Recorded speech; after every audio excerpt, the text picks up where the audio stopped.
It's the 8th of December. I'm Jerusha Sukhthia-Rath and you're watching News 24 Live. Here are today's news headlines. Shrien Dewani will hear today if he's a free man.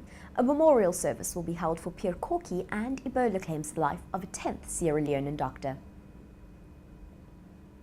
The Western Cape High Court is expected to decide today whether to discharge British businessman Shrien Dewani on charges of killing his wife Annie Hindocha.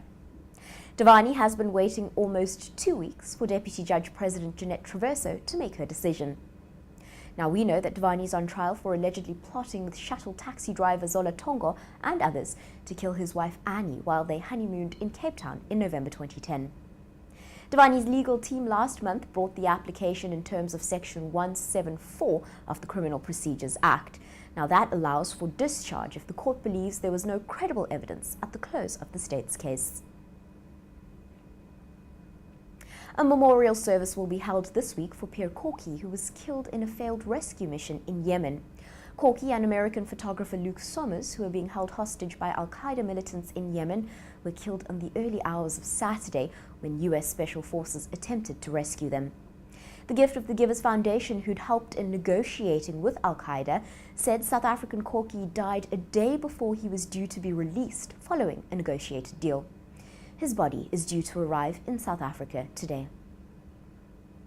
And finally, a 10th Sierra Leonean doctor has died from Ebola in what the country's chief medical officer has called a shocking trend.